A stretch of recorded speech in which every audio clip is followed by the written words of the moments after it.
Dear Autogefühl fans, welcome again to another episode. At the last video from the Mercedes CLS Facelift, you've asked us, can you also review the Audi A7 Facelift, which is coming out right now. And yes, we're doing it with this video.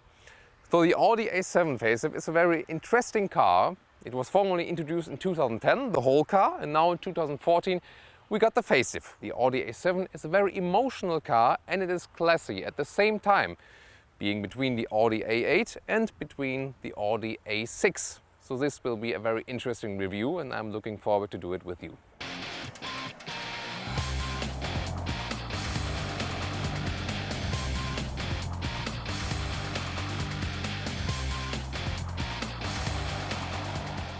Starting with the design, we got a new front.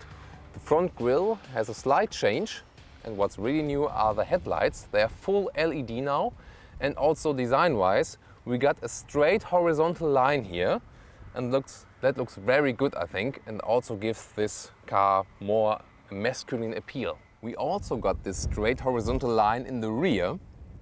We just have at the sides here a little bit fading out design-wise, but in general it's really this straight line and also symmetric features, and I think that's something else than Mercedes is doing right now. You've maybe heard my criticism on Mercedes that they are using kind of more Asian design features with like floating lines, and I think this more fits the European style and also makes this automotive design that famous.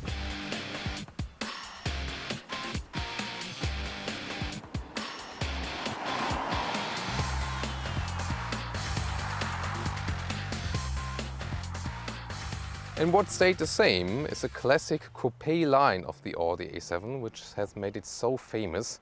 We see it here. We got a very special rear end. No one else has it right now. And of course, here the coupe line at the rear.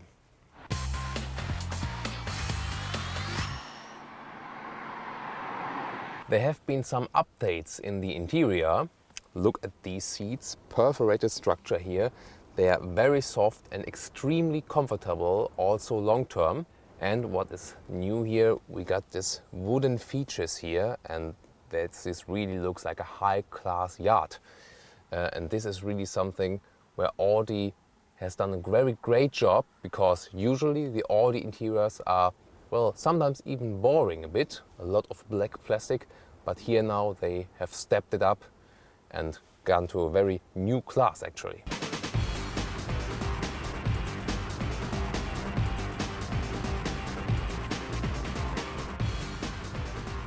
Furthermore, we got a new infotainment unit here. When I start the car, as in the A8, the screen pops out, and we got a Google Earth view, which is very nice. And you can also, it's kind of also part of the new virtual cockpit, you can also get the map right in the front screen here. That it's also good for the driver. About the rear seats, usually in this kind of coupe style cars, you don't have a lot of headroom. It's also not a lot here, but I'm almost 190 meters and it's still okay. I even got some space above my head, and that's not the case in the comparison again to the Mercedes CLS. So more headroom here in the Audi A7. Even tall people can sit here very well actually.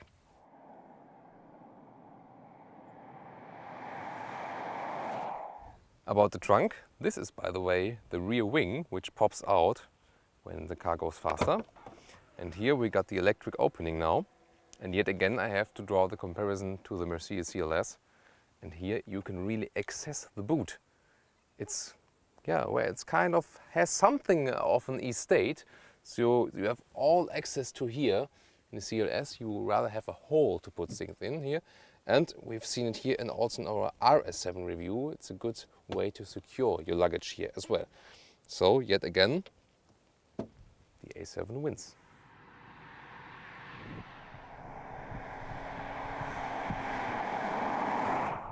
This is the all-new Audi V6 TDI. This one here is the small one with 218 horsepower, but already 400 Newton meters of torque.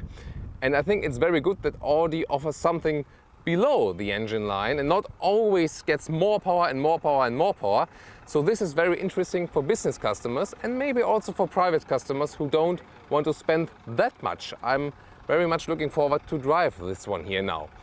In general, the TDI has a long history at Audi. 25 years ago, this history started, and until now, over 7.5 million TDIs have been sold.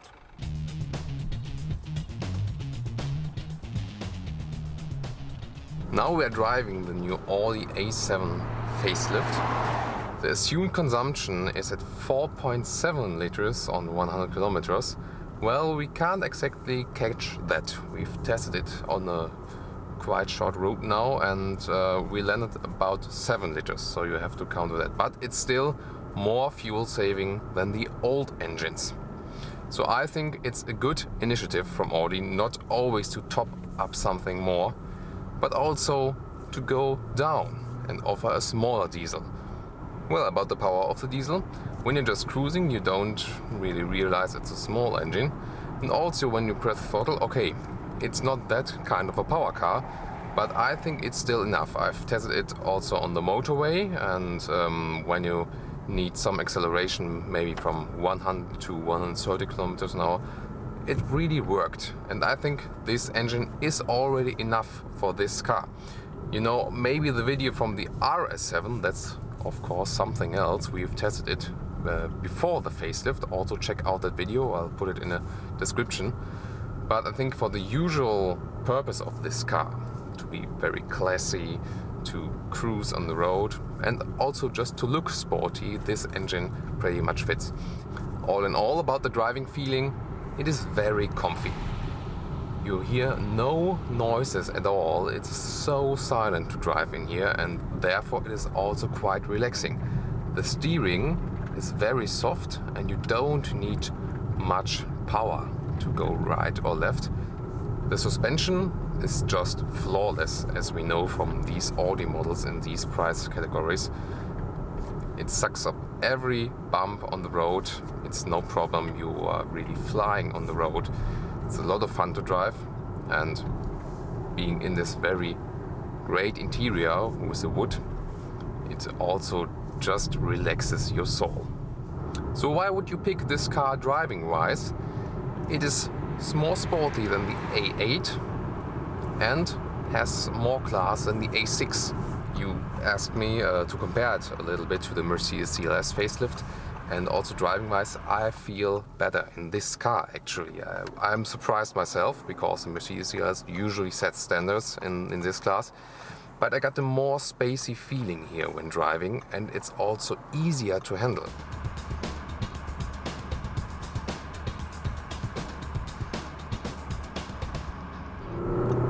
So we've been pushing the throttle now as a test. We don't really have slip on the front wheels, but they felt a bit lighter when you really push the throttle. But it's also electronically controlled, so you don't lose the grip at all. But here, as I said earlier, we don't have the front wheel drive, we don't have the all-wheel drive here, because this 218 horsepower with the 400 Newton meters of torque, there it is still possible to get it on the ground with the front wheel drive. I think that's quite a good concept. You don't really necessarily need the quattro all-wheel drive. It is good when you have even more power, because you wouldn't get the power on the ground otherwise.